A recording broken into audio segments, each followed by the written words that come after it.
Hello friends, my name is Kajal और आप सभी का स्वागत है मेरे चैनल पर। और आज के इस वीडियो में हम डिस्कस करने वाले हैं यूपीडीएलएड सेकंड सेमेस्टर सब्जेक्ट साइंस, ठीक है। और आज के इस वीडियो में हम डिस्कस करने वाले हैं फसल चक्र। जी आप जैसे कि मैं आप सभी को बता दूं कि हम लेसन 2 डिस्कस कर रहे हैं जिसका नाम है मृदा और फसलें, ठीक है। मृदा हमने बहुत ही अच्छे से टॉपिक वाइज डिस्कस किया है कि मृदा क्या है, मृदा के प्रकार कितने हैं, ठीक है। मृदा अपर्दन क्या है, मृदा संरक्षण क्या है, मृदा के संरक्षण के उपाय क्या है। जितने भी टॉपिक हैं हमने स्टेप बाय स्टेप डिस्कस किया है। अगर आपने प्रीवियस वीडियोस नहीं देखा है तो मैंने प्लेलिस्ट बना दिया, आप वहां से जाकर देख सकते हो। तो चलिए फ्रेंड्स शुरू करते हैं। तो सबसे पहले हम जानते हैं कि फसल चक्र का क्या अर्थ होता है, ठीक है। तो फसल चक्र का जो अर्थ होता है वो होता है कि किसी निश्चित क्षेत्र पर एक निश्चित अवधि तक फसलों को इस प्रकार हेर फेर कर बोना जिससे भूमि की उर्वरा शक्ति को बनाए रखकर उत्पादन ले सके, इसे फसल चक्र कहलाता है, ठीक है। तो सिंपल लैंग्वेज में हम कहें कि फसल चक्र क्या होता है, तो आपने देखा होगा कि कभी गेहूं की खेती होती है तो कभी धान की खेती होती है। तो इस तरीके से जो फसल बोया जाता है वो हेर फेर करके बोया जाता है ताकि जो मिट्टी है, मृदा है, उसकी उर्वरा शक्ति बनी रहे। इसके लिए फसल चक्र यानी इसका प्रयोग किया जाता है, ठीक है। सिंपल लैंग्वेज में यही इसका अर्थ हो जाता है, ठीक है। ये क्लियर हो गया। अब देखिए फसल चक्रण या चक्र भी कह सकते हो, ठीक है। तो फसल चक्रण के सिद्धांत कौन कौन से हैं, तो बहुत ही अच्छे से इसको डिस्कस करेंगे, ठीक है। तो फसल चक्रण के सिद्धांत, तो सबसे फर्स्ट है गहरी जड़ों वाली फसल के बाद उथली जड़ों वाली फसल, ठीक। ये क्या है, किस तरीके से फसल बोया जाना चाहिए, ठीक है। तो देखिए क्या कह रहा है कि गहरी जड़ वाली फसलों के बाद उथली जड़ वाली फसल बोनी चाहिए। इससे दोनों जो फसलें होती है वो पैदावार अच्छी होती है। जैसे कि गहरी और उथली मतलब कि जैसे कि खेत होता है बहुत गहराई तक होता है और जो बहुत खेत होता है ऊंचाई तक होता है। तो उसी प्रकार से जो फसल बोना चाहिए, जैसे कि मान लीजिए जो गहरी है उसमें हम धान लगाएंगे तो बहुत ही अच्छा होगा, है ना। और जो ऊंची है उस पे अगर हम कुछ जैसे मान लीजिए बाजरा हो गया, मक्का हो गया, इस तरीके के अगर फसल बोएंगे तो अच्छा होगा, है ना। तो इस तरीके से ये इसका पॉइंट्स यही क्लियर हो जाएगा। कह रहा है कि गहरी जड़ों वाली फसल के बाद उथली जड़ों वाली फसल, क्लियर। अब देखिए सेकंड जो पॉइंट कह रहा है ये कह रहा है कि फलीदार फसल के बाद फलीहानी फसल। ये क्या है, इसका मतलब क्या है, फलीदार फसल के बाद फलीहानी फसल। तो इसका मतलब ये हो जाएगा कि फलीदार फसलें भूमि की उर्वरा शक्ति को बढ़ाती है। पहला पॉइंट तो यही क्लियर कर लीजिएगा कि जो फलीदार फसलें होती है, फलीदार फसलें में आपका जैसे कि मटर आ जाता है, ठीक है। तो इस तरीके से जो फलीदार फसलें होती है वो भूमि की उर्वरा शक्ति को बढ़ाती है, जबकि जो फलीहान फसलें होती है वो उर्वरा शक्ति को कमज़ोर कर देती है, जो उपजाऊ मिट्टी होती है उसको कमज़ोर कर देती है। इसलिए फलीदार फसलें के बाद फलीहान फसलें लगाना चाहिए, ठीक है। यानी मटर, उसके बाद फलीहान फसल लगाना चाहिए, जैसे मान लीजिए गेहूँ, धान, इस तरीके की फसलें लगाना चाहिए, क्लियर। उसके बाद देखिए थर्ड जो पॉइंट कह रहा है कि अधिक खाद चाहने वाली फसल के बाद कम खाद चाहने वाली फसल का प्रयोग करना चाहिए। बहुत ही महत्वपूर्ण ये पॉइंट्स है, ठीक है। क्यों कह रहा है, ताकि जो मिट्टी की उर्वरा शक्ति है वो बनी रहे। कह रहा है कि अधिक खाद मतलब कि जो फसल हम लगाते हैं अगर उसको अधिक खाद की नीड्स आवश्यकता पड़ती है तो उसके बाद हमें कम खाद वाली फसल को बोना चाहिए, ठीक है। तो ये बहुत ही महत्वपूर्ण पॉइंट्स है। अब देखिए इसमें क्या कह रहा है, इसमें ये कह रहा है कि अधिक खाद चाहने वाली फसल कौन कौन से है, जैसे कि मान लीजिए आलू हो गया। तो आलू अगर हम खेत में लगाते हैं तो किस तरीके से लगाते हैं, आप सभी को पता है कि मतलब उसमें क्या बोलते हैं कि मतलब मिट्टी को बहुत ही अच्छे से उसको खाद पानी सब कुछ दिया जाता है, उसके बाद आलू होता है। क्लियर? तो उसमें क्या होता है, बहुत ही ज़्यादा खाद देना पड़ता है। अब उसी तरीके से तंबाकू की खेती होती है, गन्ना की खेती होती है, ठीक है, मक्का की खेती होती है, ठीक है। और जो हमारा देश है, भारत देश है, वो कृषि प्रधान देश है। तो इसलिए ये जो जितने भी सिद्धांत है ये मालूम होना चाहिए, ठीक है। तो यही कह रहा है कि अधिक खाद चाहने वाली फसल के बाद कम खाद चाहने वाली फसल बोना चाहिए। अब देखिए, जैसे कि आपने खेत में आलू लगा दिया जिसमें अधिक खाद लगा, तो उसके बाद कम फसल वाली, जैसे कि मान लीजिए बरसीन हो गया, या फिर वैसे ही छोड़ देना चाहिए। जैसे कि हम लोग वैसे ही छोड़ देते हैं ना, तो क्या होता है ना, खेत कि जो भी हम फसलें लगाएंगे तो अच्छी तरीके से होता है। तो यहाँ ये यही कह रहा है कि इसके बाद कम खाद वाली फसल को लगाना चाहिए।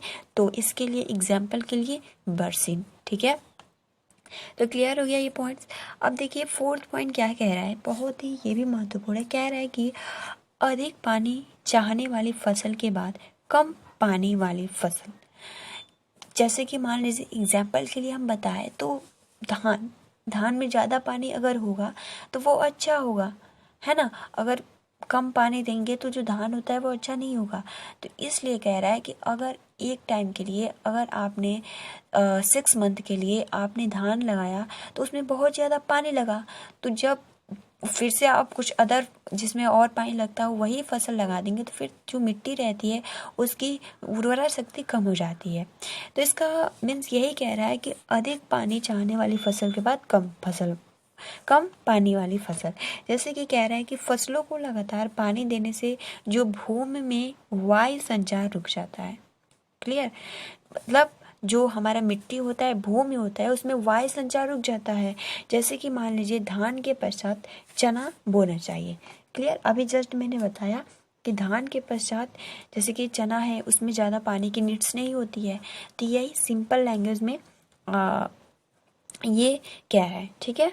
अब देखिए अगला पॉइंट जो कह रहा है कि फिफ्थ पॉइंट की अधिक निराई गुड़ाई चाहने वाली फसल के बाद कम निराई गुड़ाई चाहने वाली फसल, ठीक है। तो इसका मतलब कि जैसे कि मान लीजिए कोई ऐसे भी फसल होते हैं जो बहुत ही निराई गुड़ाई, मतलब उसको अच्छे से साफ करके उसकी जुताई करके, मतलब बार बार ऐसे करते रहने से ना, अगर आप मान लीजिए कोई पौधा लगा दिया, ठीक है, तो आलू का पौधा लगा दिया, तो उसमें क्या होता है ना, अधिक से अधिक मेहनत करना पड़ता है, प्लस निराई गुड़ाई करना होता है, तब आलू की फसल तैयार होती है। तो इसलिए कह रहा है कि जब आप अधिक निराई गुड़ाई करने के बाद कम निराई गुड़ाई वाली फसल, तो वही जैसे कि अभी एग्जाम्पल के लिए हमने बताया। क्लियर? जैसे कि मान लीजिए तिल हो गया, ठीक, तो तिल में उतना मतलब मेहनत नहीं करना पड़ता है ना। अब देखिए अगला जो आपका पॉइंट है 6 कि भूमि में विषैले पदार्थों से रोकना। तो ये तो सिंपल है। जैसे कि मान लीजिए कि जैसे कि खेत होता है तो जितने भी विषैले पदार्थ होते हैं, मान लीजिए कीटनाशक दवाइयाँ आती है, तो उसको कम से कम उसका प्रयोग करना है। जैसे कि मैं आप सभी को बता दूं कि अगर आपके फसल में जैसे कीड़े लग जाते हैं, है ना, कीड़े लग जाते हैं, तो वो अगर आप कीटनाशक दवाइयों का ज़्यादा से ज़्यादा प्रयोग करेंगे, क्योंकि वो एक प्रकार का रासायनिक, मतलब वो पूरा बना है कीटों को मारने के लिए, है ना, तो जो उसमें का मात्रा होता है वो आपके फसल में भी चला जाता है, तो फिर दिक्कत होती है। तो इसलिए कह रहा है कि भूमि में विषैले पदार्थों को जाने से रोकना चाहिए, प्लस जो ज़मीन में उसको जो भी विषैले पदार्थ है, कीटनाशक दवाई है, उससे बचाना चाहिए। क्लियर? अब देखिए कीट पतंगों का प्रकोप रोकना।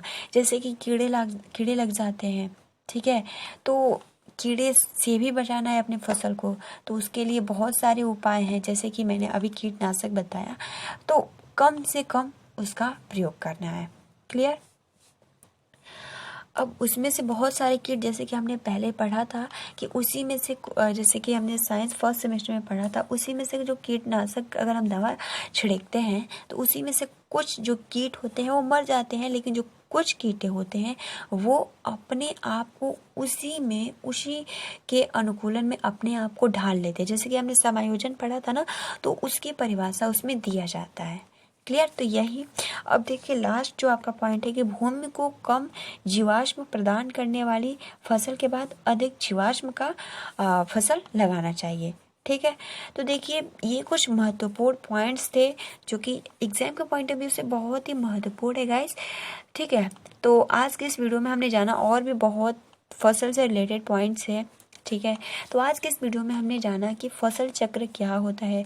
फसल चक्र का अर्थ सिंपल का है तो किसी भी फसल को हेर फेर करके लगाना, ठीक है, ताकि उसका जो मिट्टी है उसका उर्वरा शक्ति, उपजाऊ मिट्टी वो खराब ना हो, है ना। तो उसी को हम फसल चक्र कहते हैं। उसके बाद हमने डिस्कस किया कि फसल चक्रण के कौन कौन से सिद्धांत हैं। तो फर्स्ट जो गहरी जड़ों वाली फसलों के साथ उथली जड़ों वाली फसल का लगाना, फलीदार फसल के बाद फलिहान फसल का लगाना, ठीक है।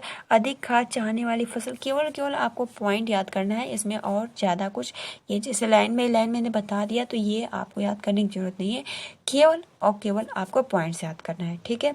इसमें ज़्यादा डीपली जाने की जरूरत नहीं है।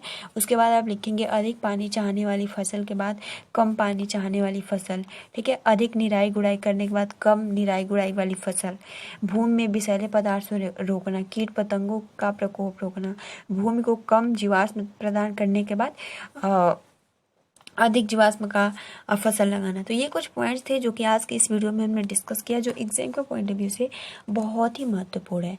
तो फ्रेंड्स, अगर आपने प्रीवियस वीडियोस नहीं देखा है साइंस का या अदर सब्जेक्ट का, तो मैंने प्लेलिस्ट बना दिया है और जो साइंस का प्लेलिस्ट आपको कमेंट्स बॉक्स में मिल जाएगा, आप वहाँ से इसको देख सकते हो। बात कर लेते हैं कि हम पीडीएफ कैसे प्रोवाइड करते हैं आप सभी को। तो पीडीएफ प्रोवाइड करने के लिए सिंपल आप सभी को पता है कि हम टेलीग्राम पे जितने भी पीडीएफ होते हैं वो शेयर कर देते हैं, है ना फ्रेंड्स। तो टेलीग्राम का लिंक आपको डिस्क्रिप्शन बॉक्स में मिल जाएगा, उस पर क्लिक करके जो टेलीग्राम चैनल का नाम है वो है अपडेट विद काजल। तो फिलहाल आज की इस वीडियो में इतना ही। आप अपना अच्छे से प्रिपरेशन करते रहिए। तब तक के लिए thanks for watching, take care and best of luck.